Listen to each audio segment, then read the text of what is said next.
Good evening, ladies and gentlemen. It is 7 o'clock. Welcome to Tony's Tuesday night wine chat. And I'm absolutely delighted to have Nigel Wilkinson with me, Master Sommelier. Nigel, it's great to count you as a friend. One of the nicest guys anyone could hope to meet. And I'm particularly chuffed that you're joining me this evening because you've been such an inspiration to me. I mean, I've got a non-wine day job now. I'm out of the hotel trade, but you know, as you know, involved heavily with wine events around the year in different venues, and you provided such an inspiration to me. That's when I was in my Hotel de Van years with you, you know, co-hosting events. And little did I know back in 2012 when you came and hosted an event at Hotel de Van that I would be in a position to have enough knowledge about wine to host my own wine events and kind of be the wine guy. So I can credit a lot of that to you. So thank you so much. Now, Nigel, to get us kicked off, can you tell us a bit about yourself, please? Tell us about yourself. Okay. So good evening, everybody who's watching. My name's Nigel Wilkinson. I'm from Wrexham in North Wales. And I am a Master Sommelier, and I work for a fantastic company called Boutonnot. And Boutonnot are wine producers, agents, and importers. We have our own vineyards in South Africa, in Northern Italy, in Piemonte. We have 2 vineyards in France, one in Burgundy, in a little place called Macon, and one in the southern Rhone Valley, very close to Châteauneuf-du-Pape, in a place called Queyranne. And then we also have a vineyard that we own in England, down in East Sussex, in a little place called Herts-Monceau, making sparkling wine called Hennes. But other than that, we are agents for, say, a host of wines from around the world. And my job is, well, it's a lovely job in the fact that I do a lot of the education for Boutonnot. And I also get to travel to all these amazing places and see lots and lots of lovely, lovely people. So in essence, that's me. Fantastic. And you're still working right now, aren't you? I am, yes. Yep. I'm doing some videos. I'm doing a lot of Zoom tastings, and just doing a lot of sort of preparation for when we finally come out of this, and hopefully go back to some normality. So yeah, so a lot of sort of projects that I'm working on at the moment, and just trying to get on with things, really. So yeah. So now, I'm sure lots of people have heard about a Master Sommelier, but can you explain to everybody exactly what that is and what that means? Yeah, sure. So the term Master Sommelier, it's actually a qualification. People just simply can't call themselves a Master Sommelier. If you do, you will get sued. But in terms of the Court of Master Sommeliers, the first examination was held in 1969. In order to get to that level, you have to do previous levels before that. So you start off with an examination called the Introduction to Sommelier, and then following that, it's a Certified Sommelier examination, and then following that, it's the Advanced Sommelier examination, and then you get invited to then sit, if you so wish, the Master Sommelier examination. And I was invited many, many years ago, and I eventually passed the exam in 2005. So, I mean, you know more about wine, or rather you've forgotten more about wine than I'll ever know. I'm guessing you found it quite a breeze to pass the Master Sommelier exam? Not really, no. The examination is regarded as one of the most difficult exams in the world. The first time I sat the exam was in 1998. Yeah. I was told not to sit the exam. I was told I wasn't ready, but I went along, and bizarrely, I passed 2 parts out of 3 parts. So in essence, the exam, it's made up of 3 parts. There is a practical element, there is a tasting examination, and then there is a theory examination. So I went along the first time in 1998, and I managed to successfully nail the practical. I also passed first time round the tasting paper, which is the tasting paper is very, very difficult. You have 6 wines blind. You get 25 minutes to verbally describe the wines, but then you also have to identify the wines as well. So you have to say the country that they're from, the region that they're from, the grape variety, the year the wine was made, blah, blah, blah. And, you know, other things, whether the wine's been involved in oak production, any sort of winemaking techniques, and you have to achieve 75% in order to pass. And I passed that first time round, but I failed the theory. And the theory is, again, a very, very difficult paper, lots of weird and wacky questions. Because I failed the theory, I was allowed to come back the next year to resit the theory. So I came back in 99, set the theory again, and I failed the theory. So in terms of the exam, you're allowed 3 attempts. And if you don't nail it after 3 attempts, you have to start all over again. So I came back in 2000 and I sat the theory exam again, the only part that I needed to get, and yet again I failed. So I had to start all over again. And between sort of 2000 and 2001, I literally worked my socks off in theory. My theory was really, really good by 2001. So I went back to the exam. I sat theory, tasting and practical, of which I passed the practical again first time. I passed the theory, but I failed the tasting. No. So I came back the next year and I failed the tasting again. And then eventually I passed the tasting in 2005. So when I achieved it, I think I was the only person to have passed every single part twice. So, oh my goodness. So yeah, very lucky, very lucky. Yeah. Well, it took me a few attempts to pass my driving tests, and I'm not a very good driver. But now there's only 269 master sommeliers in the world, so correct. You know, is it a bit like, you know, Magic Circle? I always tease you about this. Once you're in, you don't really want anyone else to join because it makes it less special. No, definitely not. We want lots and lots of people to join. It's, as I said before, it's actually regarded as one of the most difficult examinations in the world. The first examination was in 1969, so we've been doing it now for 51 years. We do 2 exams every year, one in the UK, one in the US. But because of its difficulty, that's the reason why the percentage is so low. And they estimate that sort of all the people to start the Master Sommelier program, only 5% will ever get close or near to passing that exam. So, you know, some years we have bumpy years where we get 7, 8 people passing, other years, 0. So, I did find it fascinating watching Som and watching those guys go through the process and everything that it involved, and those nights after, you know, they've all got day jobs, but night after night they're all tasting with each other, trying to identify what's in the glass and trying to catch each other out and really test each other. And was that a good portrayal of what it's like to become a master sommelier? Yeah, you know, sort of the film Som was actually based on 4 guys that were going through the program. So from those 4 guys, 3 actually passed, or eventually passed. So, you know, we were really pleased when they, you know, 3 out of the 4 passed. The reality is that, you know, if you got 4 guys to do the program, you'd be lucky if 1 passed. It was exceptional in the fact that 3 of them passed.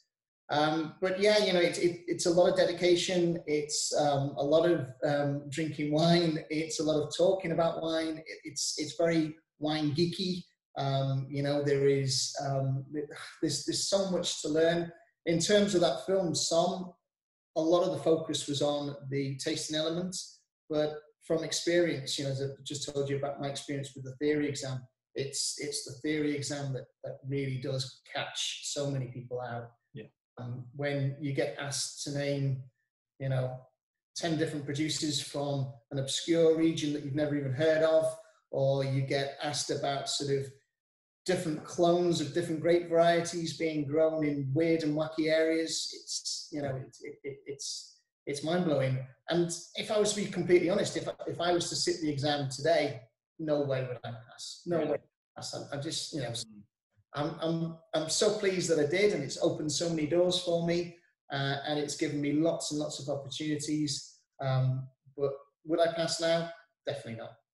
Oh, wow. Okay. All right. Super. So how did you get into wine in the first place?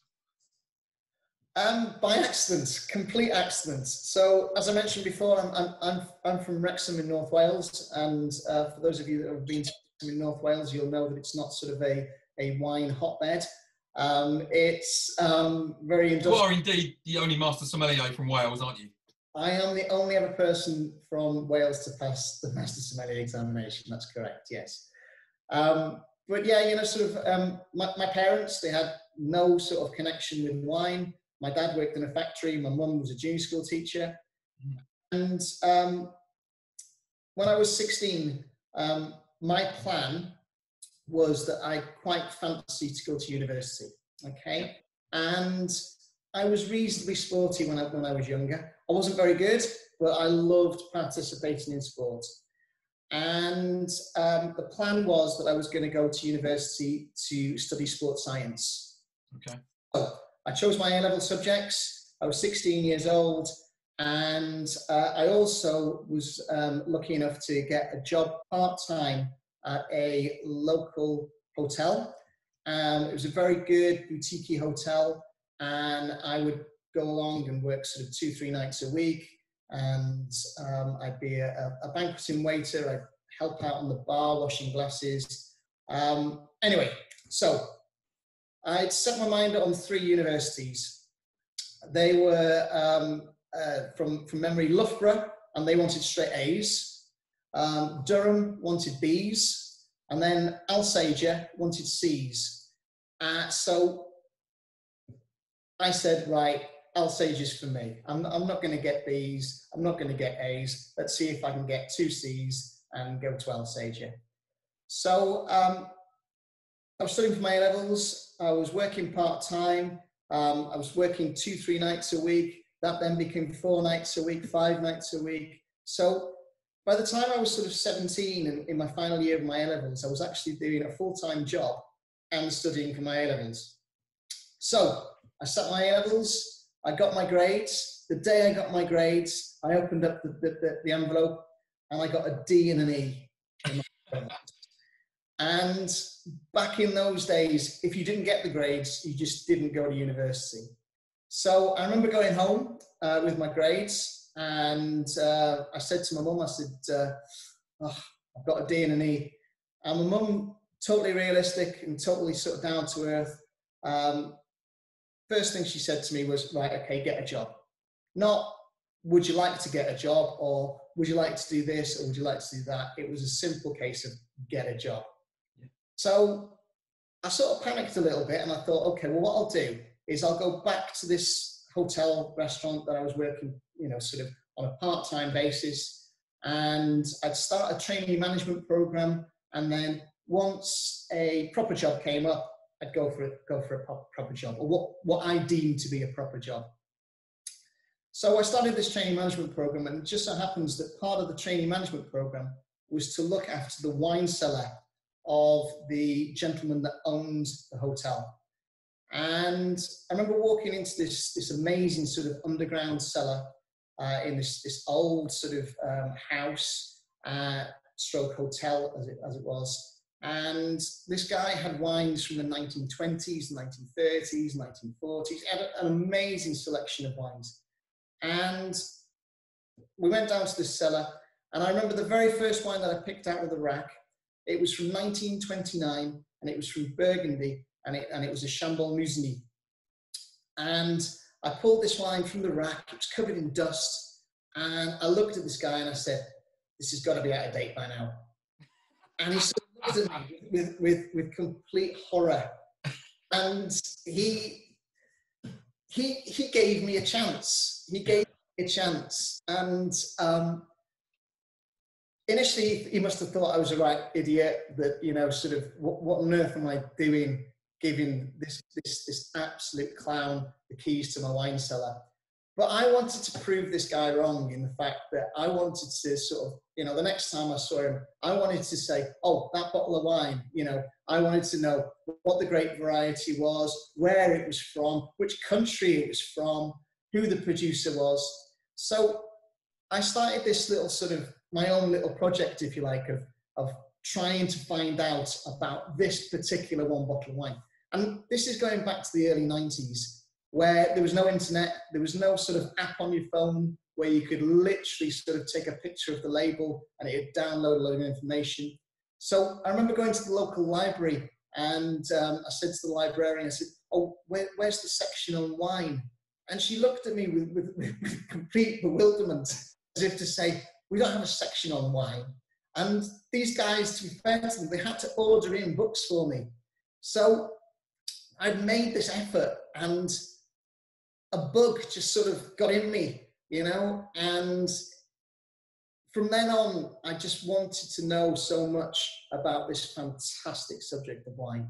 And as I said before, you know, sort of, I'm from a relatively, what I would describe as a normal sort of background. And I just loved the fact that sort of this beverage, this liquid, was so special. So that's my story. That's brilliant. That's brilliant. And your energy and passion for wine is so infectious on those around you. You know, I remember doing tastings at Hotel de Van for the staff. One of your favourite sayings, I think, you kind of draw everyone in by saying, "Do you know what the most wonderful sound in the world is?" And you're holding a bottle of wine, and they all say it's the pop of a cork, and you say, "No, it's the crack of a screw cap," because if I'm correct, paraphrasing you here, you always know it's going to be a fresh glass of wine. Yeah. And what are your thoughts on those different cork closures? You know, those different bottle closures, whether it's cork, or we were chatting to Phil last week about diam and all the rest of it. Okay, so the statistic in the UK is that 99.4%, I'll repeat that, 99.4% of all wine bought in the UK is consumed within 8 hours. Okay? Right. For the simple fact that most people, they buy a bottle of wine and they drink it on that day. Okay? So when you go to a supermarket, and I'm not going to knock supermarkets, they have wines that are there to be drunk. Yes, they do have wines that will age gracefully in a cellar as well, but most wines in the supermarket are there to be drunk there and then. Yep. And for the producer wants the consumer to enjoy the wine in the best possible way. And so by putting the wine in a Steldin or a screw cap closure, the winemaker, he or she then knows that the wine is going to be fresh. It's not going to be affected by cork. It's not going to have any sort of this sort of bacterial fungal condition called trichlorodinosyl or TCA, which what makes a wine corked. It's not going to be oxidized. It's not going to be faulty in any way. And for me, that sound is just, for me, it's freshness. As soon as you open it, it's freshness. Yeah, great. Well, look, I've got a Butino wine here. It's a Rive Barbera Piemonte. It's drinking very well, I have to say. I'd ordered some of this, and then you happened to tell me last week that you drank a bottle with some pizza last week. I did indeed, yes. And when I popped the cork this evening, it was a diam cork, which I have to profess I didn't know an awful lot about when Phil was talking about it last week. In my head, it was a synthetic cork. You do a bit more research, and it is actually using cork. It's more about that process of extracting any possible bacteria from the cork, as I understand it. And it was actually a diam cork that I pulled out of this bottle, which was interesting as well. So again, like as Phil had said, he didn't realise, as neither did I, that there were so many Diam corks being used now. Yes, in fact, this is weird that you mentioned Diam in the fact that the wine that I've got tonight. So I'm drinking a Macon from the States in Burgundy called Genetti, and this has a Diam closure. And in essence, what Diam is, it's ground up natural cork that's been treated. And if you feel the Diam cork, it has this sort of waxy feel to it. Yeah. This is, well, it's actually the same ingredients that goes into contact lenses. And so, in essence, it stops a wine from becoming faulty in an element of the notion of a wine being corked. When a wine is corked, just to explain quickly what a corked wine means, is that a fungal infection has gone into the cork, and the spores within the cork have started to expand. Yeah. And that fungus has then entered into the wine, and subsequently, when you smell a corked bottle of wine, it has this very musty, cardboardy character. And the sad thing is that a lot of people don't realise that the wine's corked. They just think that the wine is not very good, and they don't order that wine ever again. So for a producer, for a wine to have some age, Diam is fantastic. But for a producer to make a wine that's meant to be drunk young and fresh, screw cap is equally as good. Okay, all right, brilliant, thank you. Well, now, we mentioned earlier, 269 Master Sommeliers. There are 394 Masters of Wine, so clearly that's a little bit easier to become one of those. And what is the difference? Okay, so well both organisations were actually started by the Worshipful Institute of Masters of Wine, as it is now, which was originally made of the innkeepers and also of the trade body. Yeah. First Master of Wine examination was in 1955. And by the late sort of 50s, early 60s, they realized that they wanted professionals in the hotel or restaurant on trade. And so they came up with the Master Sommelier qualification. Yeah.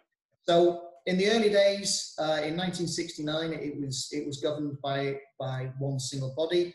But in 1977, the Master Sommeliers, there was enough Master Sommeliers then to set their own qualification and run their own exams. So the bodies split in 1977.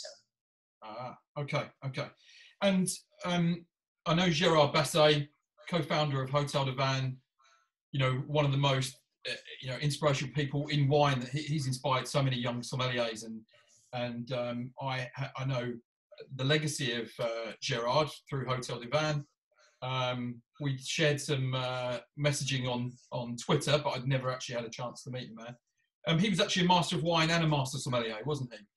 He was indeed, yes. So Gérard, sadly Gérard passed away last year. Gérard is regarded by many as sort of like, certainly the greatest sommelier that was ever lived. But such a fantastic wine professional and such a lovely, lovely man. He was, as you say, sort of one of only 4 people in the world ever to pass the Master Sommelier exams and also the Master of Wine exams. But in addition to that, he was also, he had a Bachelor of Science in wine. He had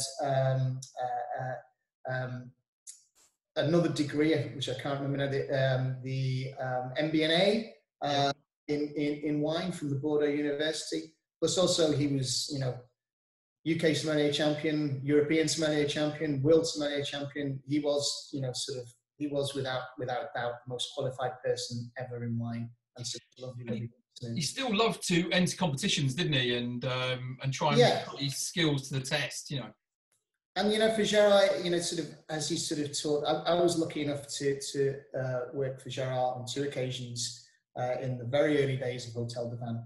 And Gérard used to teach the guys that sort of by doing competitions, it was a way of learning. And whether you came first or whether you came last, just as long as you've learned something and you've had the opportunity to network with other people or like-minded people, it was beneficial. And sort of, I have done competitions before in the past, many years ago, and for me, I always used it as a learning tool. Yeah.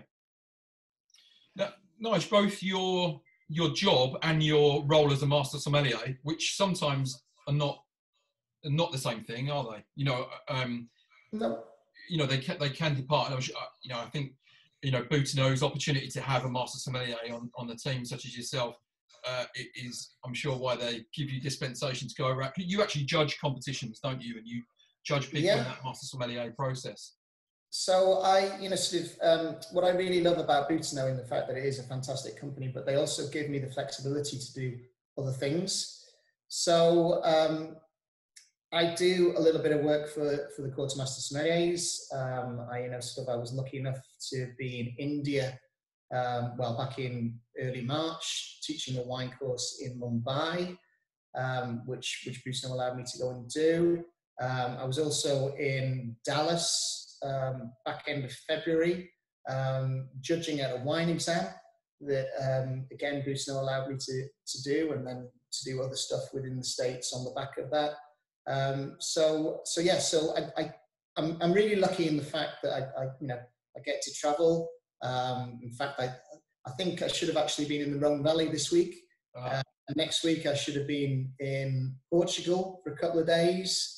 I was due to be in Estonia and Lithuania in a few weeks, but sadly they've all been cancelled. So let's hope that this situation gets a lot better for everybody. And you're doing a lot of tastings in formats like this, aren't you? Virtually at the moment. I am, yes, yeah. So I think it's you have to adapt, and I think the way that Zoom and WhatsApp and Skype, I think it is a fantastic way to educate, and it's a lot more informal, a lot more relaxed. And I love this mentality that people have, that particularly if you want to learn and if you want to experience what the presenter's experiencing. It's just, for me, it's a fantastic way to do things. Yeah, brilliant. So if the role and the job, I've been to Champagne with you as part of your Boutonnot job, I guess, really. And you talked about various reasons why you might be jetting around the world. What are some of your favourite wine locations that you've discovered over the years? What do you particularly look forward to going to?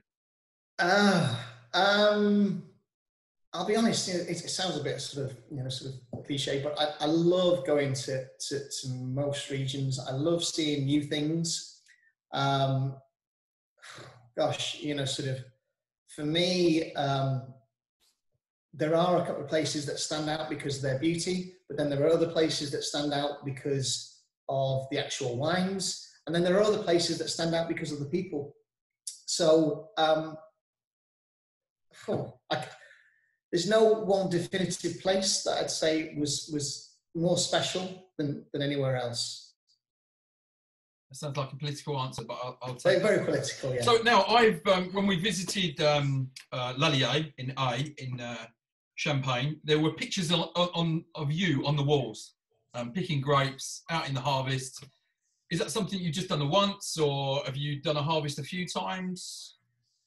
Yeah, no. So prior to coming to work for Boutonnot, I was lucky enough to go and work the harvest quite a few times. So I've worked in Australia twice. I worked in Tasmania in 2000. I worked in the Yarra Valley in 2000. I worked in Tasmania in 2003. I worked in Gevrey-Chambertin in Burgundy also in 2003. With my job now at Boutonnot, it also allows me to go and do things in other regions at harvest time. So as I mentioned before, we're fortunate enough to have an estate in the Rhone Valley. So I've helped out at the Rhone Valley. 2 years ago in 2018, I helped out at our English winery down in Sussex, which was fantastic. So yes, so in terms of working and working the harvest, I've done that a few times. I do enjoy that. It's hard work though. It's not as romantic as it sounds. You get very dirty. It's long hours. It's backbreaking. But yeah, it's again, it's all part of this thing of learning. So talking about Lallier specifically, is that a champagne house that you've got a particularly good relationship with? Yeah, no. So Boutonneau, we are the agents for Lallier, and we've represented Lallier for a number of years now. What I particularly like about Lallier is the fact that, you know, sort of the Thibault family that run Champagne Lallier, again, they're down to earth. They're very, very passionate, and I think their passion comes through in the champagnes that they make. Of course, I mean, it was a champagne house that wasn't too familiar to me until your introduction, and now I've become a fan. And I think that's kind of the point of taking people out there to meet the people that make the wine.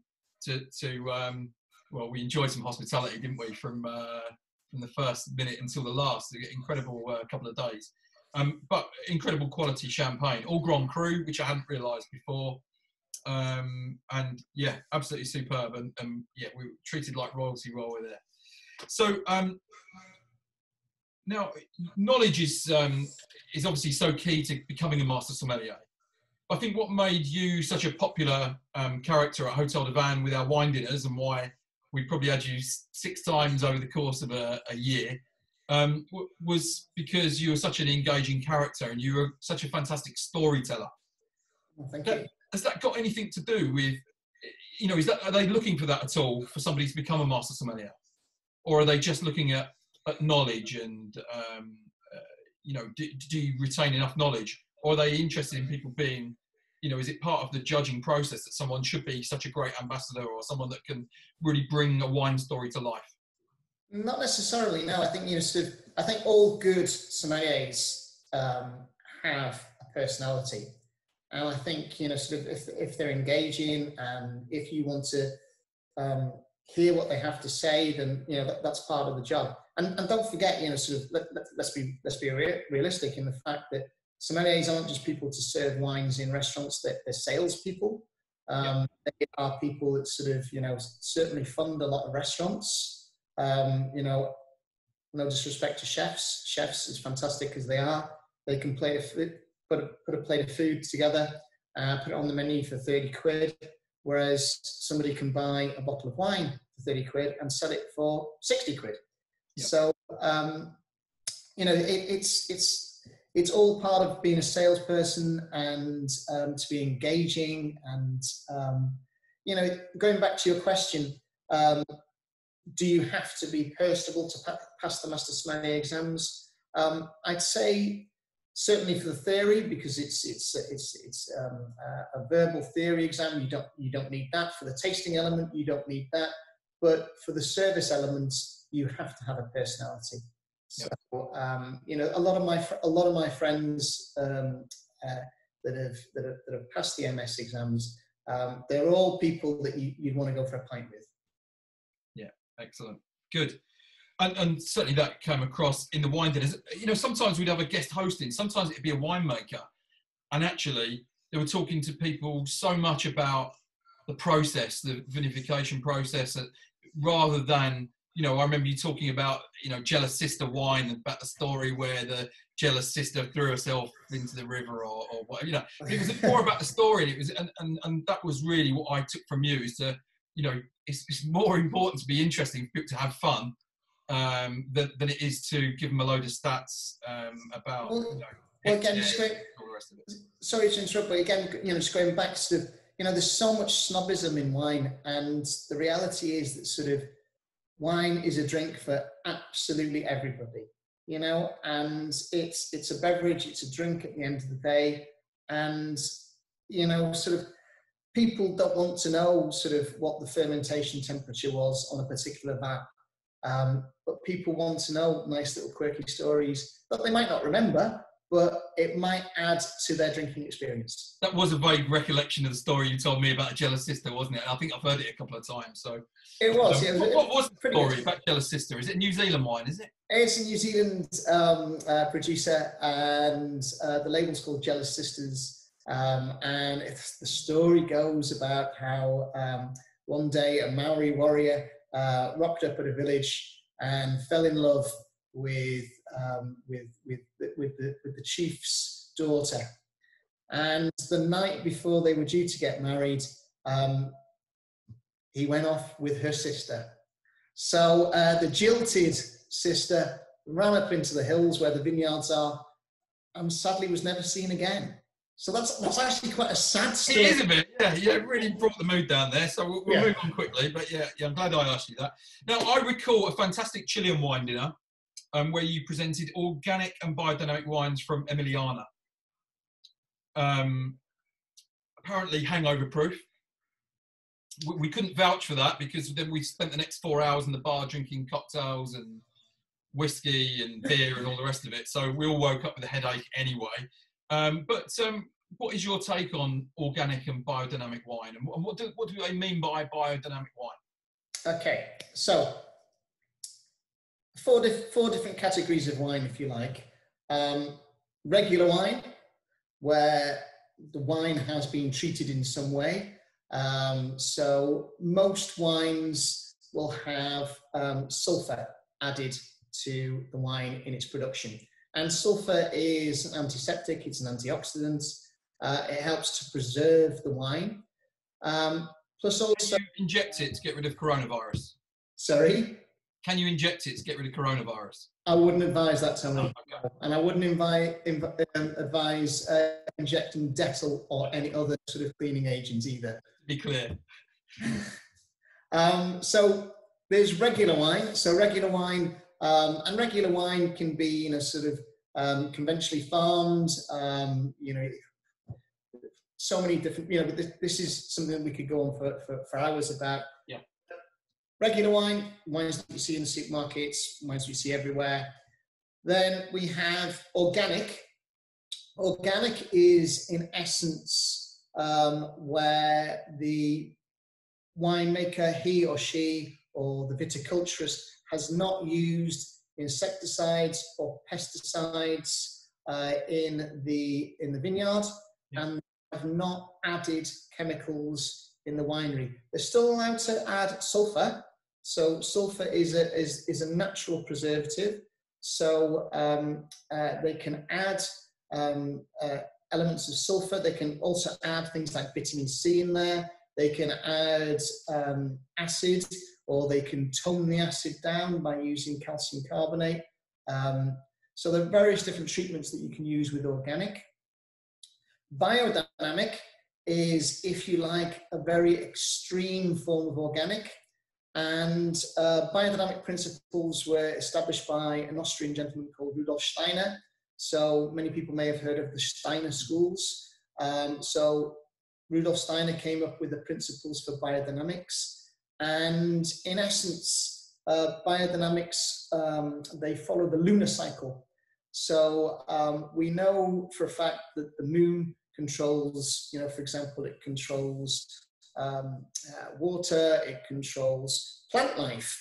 And so by doing certain things at certain times when the moon is at a particular stage can affect the growth of the vine. So that's biodynamic. And then the final way, if you like, is the natural way, which is going back to making wines 300, 400 years ago, where no chemicals are added, everything is done by hand, no filters are used. The wines can be cloudy. They might not necessarily smell of the great variety that they're supposed to be. But there we go.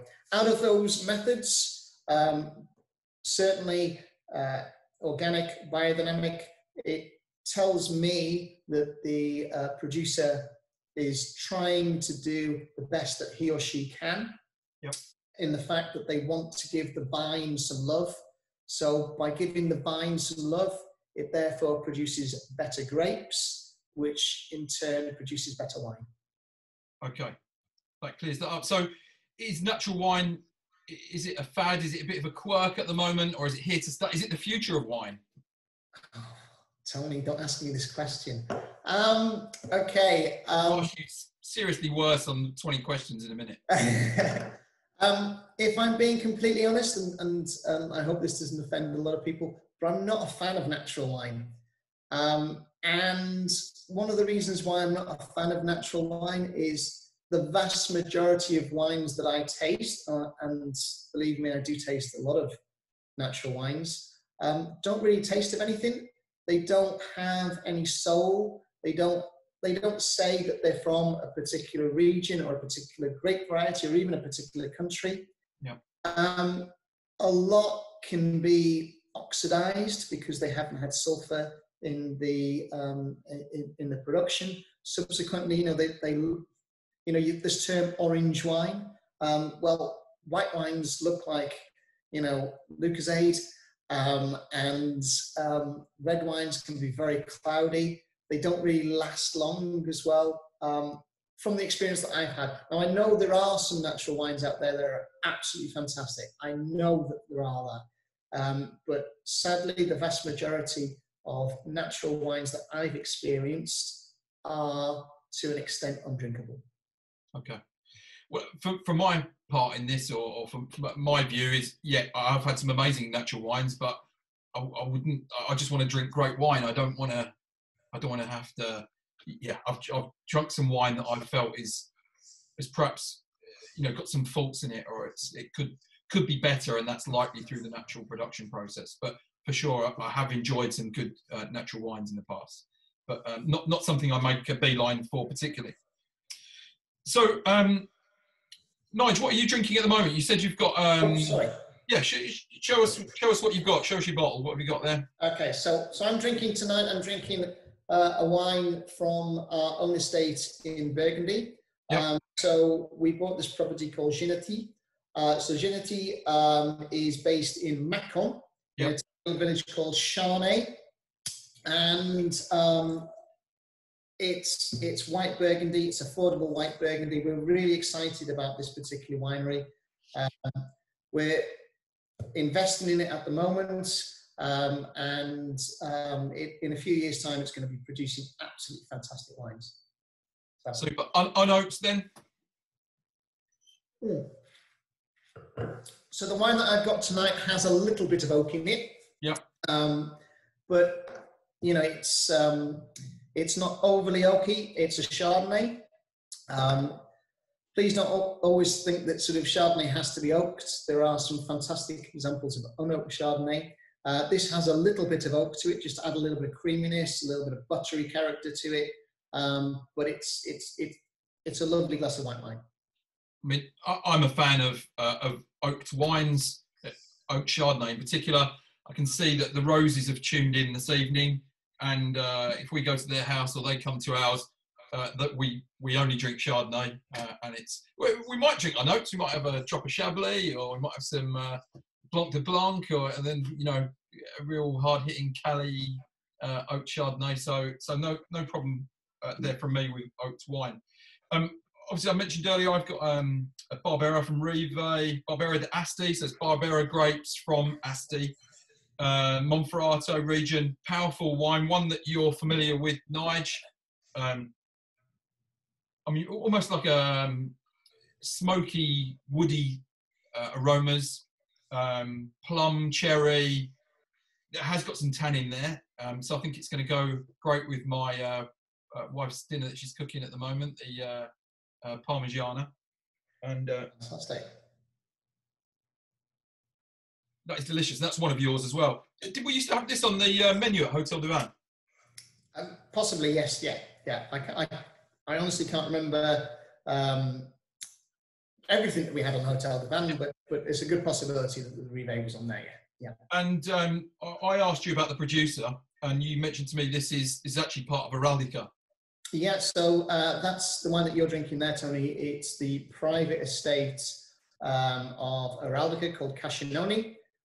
So the Rive is actually single vineyard Barbera. So Barbera the Asti. So a lot of people have this idea that Asti, it's sweet, it's sparkling, it's white wine, but it also produces serious Barbera. And what I really like about the wine that you've got there, Tony, is this lovely sort of cherry character, a little bit of strawberry, red currant. It's easy, but it's also serious as well. I had the same bottle only last week with a pizza, and it was absolutely fantastic. Yeah, no, great. Well, what we will do, Nigel, if you can send me details of your wine, I'll put details of this one and yours on the comments on the Facebook post. Fantastic. So, what impact do you think COVID might have on this year's harvest? That's a good question. Well, I'll come at this from two angles. Firstly, obviously, in terms of the New World, in terms of the Southern Hemisphere, Southern Hemisphere are literally sort of coming to the end of their harvest as we speak. I was actually sort of listening on a webinar this morning from a guy called Nigel from Felton Road, and he was saying that sort of what they're doing in New Zealand is really strict. In fact, they have a team of pickers, and the team of pickers are in one particular bubble, and the pickers are not allowed to in any way get close to the winery or get close to the people that are working in the winery. So they have one team of pickers, and because the pickers, they're in their own bubble, they have to provide accommodation for them. They sort of have to feed them, etc.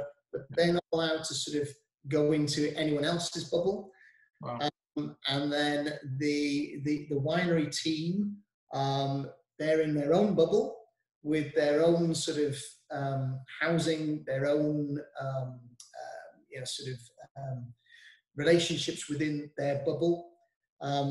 So what he was saying was that sort of in New Zealand, it's sort of this year's going to be very for a lot of people, but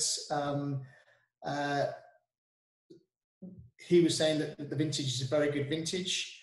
From a European point of view, I was also talking to Colette, our winemaker down at Henner's this morning, and she was saying to me that at this moment in time, it hasn't really affected certainly European vineyards. Yep. In the fact that sort of the stage that sort of the vines are at the moment, the vines in Europe and the Northern Hemisphere, they're literally just coming out of sleep from the winter. It's spring, so the vines are starting to flower.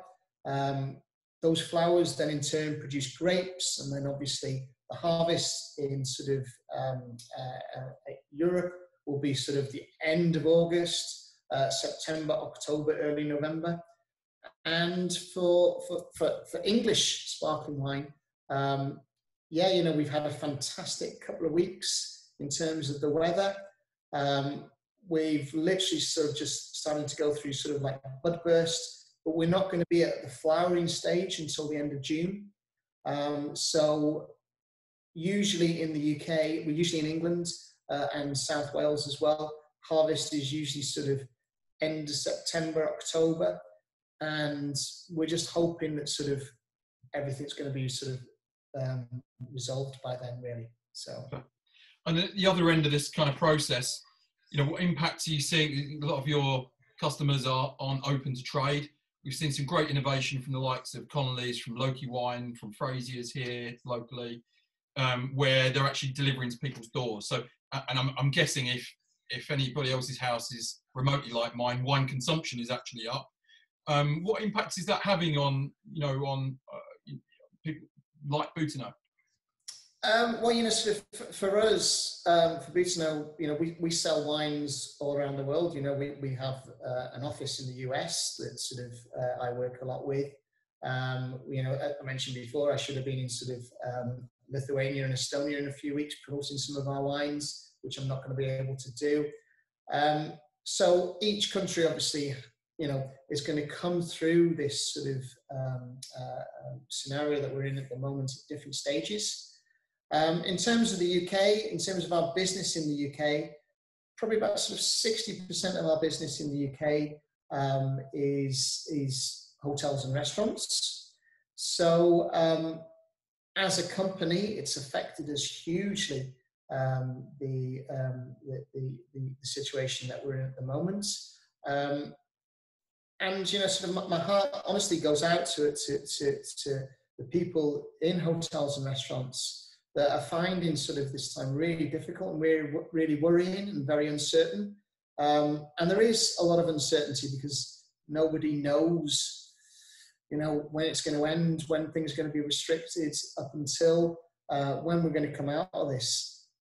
So the sooner the better. And sort of as fantastic as sort of it is to drink wine and to enjoy wine, there's a lot of sort of heartbreak out there. There's a lot of sadness out there.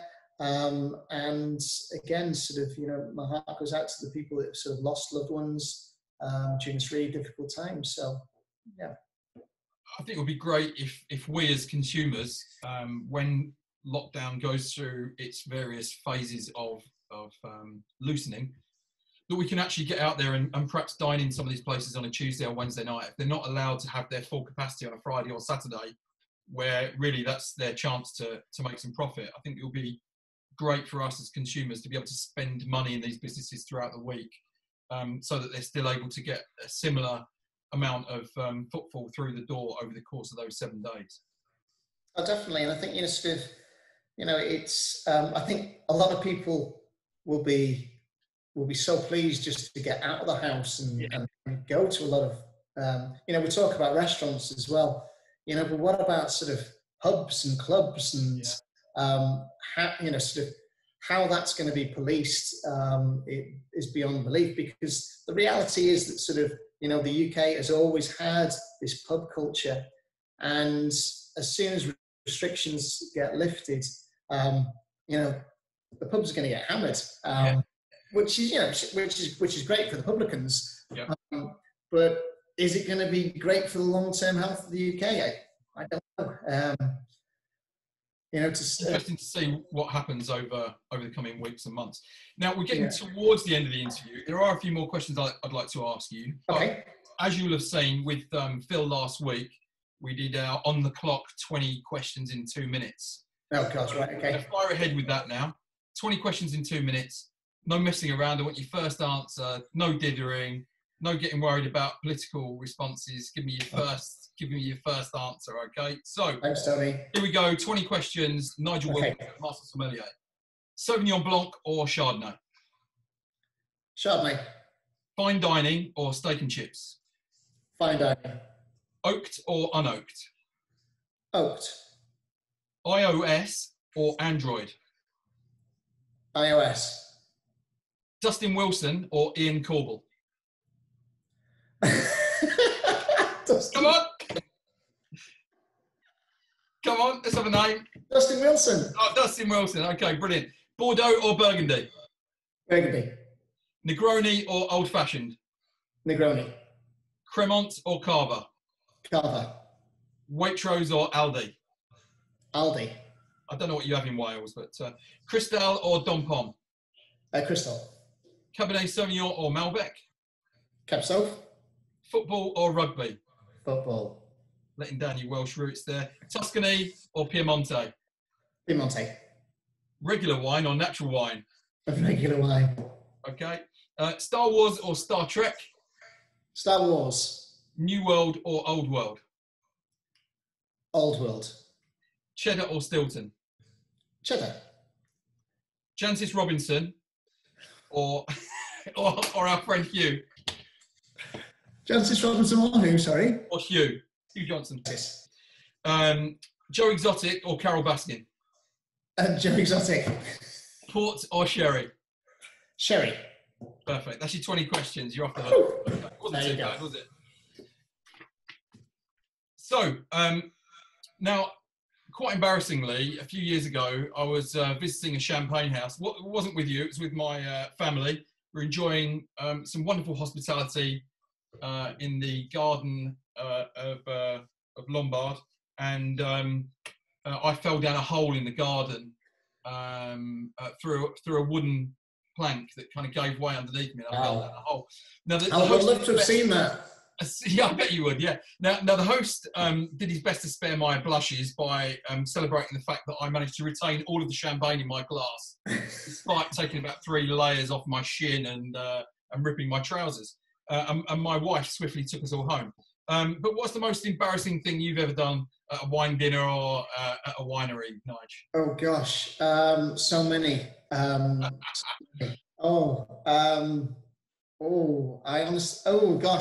done so many embarrassing things where I've maybe had 1 or 2 too many glasses of wine, shall we say. I'll tell you what I could tell you. I could tell you a story that when I worked in Australia many years ago, I arrived in the Yarra Valley, and when I arrived in the Yarra Valley in 2000, they had, in that particular year, they had this big problem with redback spiders. And I was working at De Bortley winery in the Yarra Valley.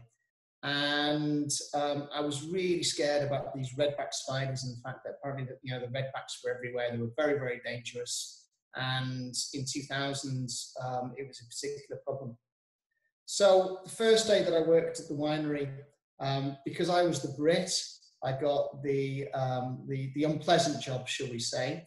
And one of the jobs that I had to do was to go into this big, huge warehouse, massive warehouse, the size of like a football pitch. Yeah. And it was a low-ceilinged warehouse, and there was barrels in the warehouse. And my job was, on this particular day, was to top up the barrels. Essentially, during the winemaking process, you might have heard of the thing called the angel share, yep, where wine evaporates. Yeah. So you have to top the barrels up to stop the wine from oxidizing.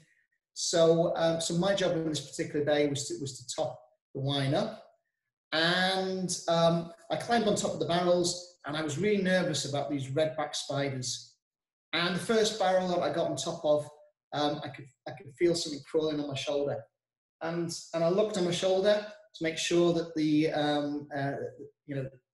what it was, and it was a spider, but it didn't have a redback. So I casually just sort of flicked it off.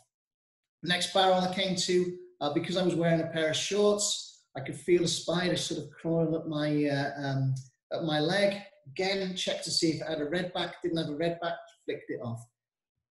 Anyway, did this all day, and this, on the top of these barrels, it really was like Spider City. There was cobwebs everywhere, and I was fighting through the cobwebs in a t-shirt and shorts. Throughout the day, hundreds and hundreds of spiders literally crawling off me. I was knocking them off. I wasn't, sort of being cruel to them. I was just sort of getting them off me. Not an issue at all. That evening, we had a barbecue.